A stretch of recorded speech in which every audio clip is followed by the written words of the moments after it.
ചാനലുകൾക്കെതിരെ കോടതി ഉത്തരവുകളെ തെറ്റായി പ്രചരിപ്പിക്കുന്നു, മതപരമായ പ്രശ്നങ്ങൾ ഉണ്ടാക്കുന്ന രീതിയിൽ വാർത്തകൾ നൽകുന്നു എന്നതാണ് കോടതിയുടെ വിമർശനം.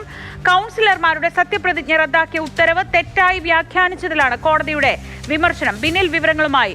ബിനിൽ, എന്താണ് ഇങ്ങനെ ഒരു പരാമർശം നടത്താനുണ്ടായ സാഹചര്യം? കോടതി എങ്ങനെയാണ് ഈ സാഹചര്യത്തെ കണ്ടത്? ശ്രീജ, കാപ്പ ചുമത്തി ജയിലിലടച്ച തിരുവനന്തപുരത്തെ BJP കൗൺസിലർ ആർ സുഗതന്റെ സത്യപ്രതിജ്ഞയുമായി ബന്ധപ്പെട്ട കേസ് പരിഗണിക്കുന്നതിനിടെയാണ് ഹൈക്കോടതി ഓൺലൈൻ ചാനലിനെതിരെ വിമർശനം ഉന്നയിച്ചത്.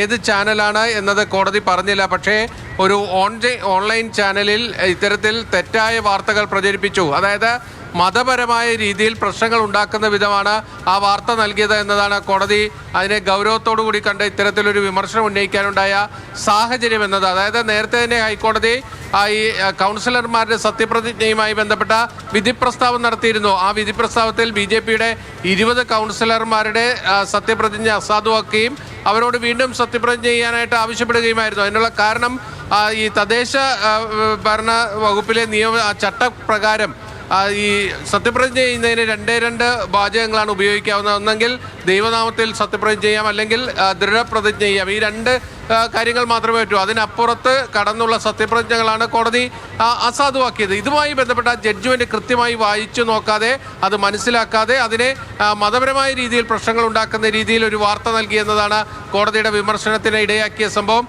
ഈ വിഷയത്തെ വളരെ ഗൗരവത്തോടു കൂടി കണ്ടു തന്നെയാണ് കോടതി വിമർശിച്ചത്. കാരണം ഇത്തരത്തിൽ ആളുകൾക്കിടയിൽ തെറ്റിദ്ധാരണ പടർത്തുന്ന ഒരു തരിപതി ഇപ്പോൾ പ്രശ്നങ്ങൾ ഉണ്ടാക്കാൻ എന്നും കൂടി ജസ്റ്റിസ് PV കുഞ്ഞികൃഷ്ണൻ ചൂണ്ടിക്കാട്ടി. ഇത്തരത്തിൽ ഈ അക്രഡിറ്റഡ് മാധ്യമങ്ങളുടെ ഭാഗത്ത് നിന്ന് അങ്ങനത്തെ ഒരു സമീപനവും ഉണ്ടാകുന്നില്ല. ഇവിടെ ഈ ഓൺലൈൻ മാധ്യമങ്ങളുടെ ഭാഗത്ത് നിന്ന് തെറ്റായ സമീപനങ്ങൾ ഉണ്ടാകുന്നു എന്നുകൂടി കോടതി വിമർശിച്ചിട്ടുണ്ട്.